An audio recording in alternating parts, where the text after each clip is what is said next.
في نهاية المحاضرات النظري لكورس التسويق العقاري عبر البريد الإلكتروني، لازم تعرف إن في سوق العقارات الإيميل ماركتينج ما بقاش عبارة عن قناة تسويقية، لأ خلي بالك ده استثمار بيكلفك سنتات وبيجيب لك عملاء بتدفع بالآلاف، مقارنة بإعلانات الفيس وجوجل.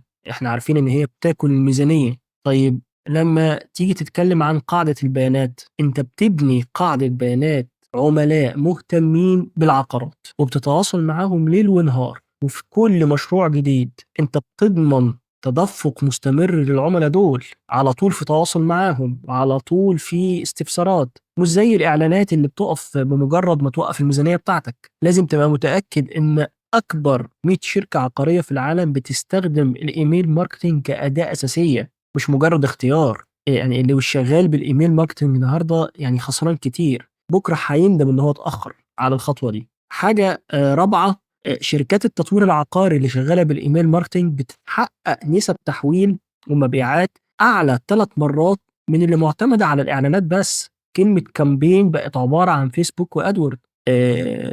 ده لان العميل بيحس ان في علاقه شخصيه وثقه بينه وبين الشركه، فلما بيعوز يستثمر مره واثنين وثلاثه ويشتري مره واثنين وثلاثه بيقول وانا اجرب في مكان جديد ليه، ما الناس دي متابعاني. فخلي بالنا من النقطه دي.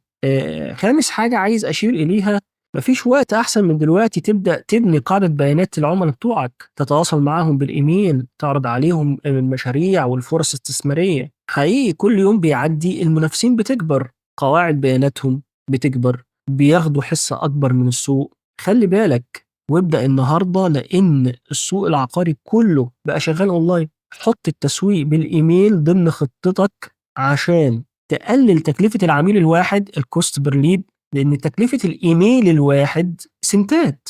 لكن العميل بقى اللي بيجي عن طريق جوجل أو الفيسبوك، خلي بالك وصل من 200 ل 300 350 للعميل المحتمل الواحد. طبعا هتبقى النتيجة لو أنت دخلت التسويق بالبريد الإلكتروني، إنك هتوفر حوالي 50 60% من ميزانية التسويق. حاجة تانية، أنت بتزود نسبة التحويل conversion rate. انت العميل بياخد معلومات بشكل منتظم، بيتابع تطورات المشاريع والعروض الجديدة بشكل منتظم، بيبقى في ثقة بينك وبينه. النتيجة ان نسبة التحويل والبيع بيزيد 200% عن الإعلانات التقليدية. حاجة أخيرة عشان ما بقاش طولت عليك، هي تكرار عملية البيع، ودي أهم حاجة في التسويق العقاري عبر البريد الإلكتروني. الريبيت سيلز.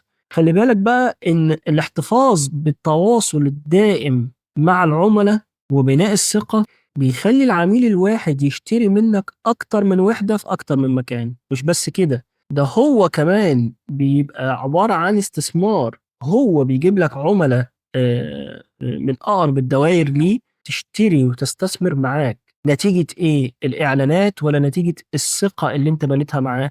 نتيجة الثقة اللي أنت بنيتها معاه، وإنك كنت صادق وواضح وبتبعت له الفرص الاستثمارية المهمة، وإنه كسب من وراك، فبقى عبارة عن استثمار، واستثمار دائم. في النهاية أرجو إن أنا أكون وصلت الفكرة، وإن شاء الله هنبدأ المحاضرات العملي على طول. ركزوا بقى معايا، وإن شاء الله ربنا سبحانه وتعالى يكتب لنا التوفيق جميعا.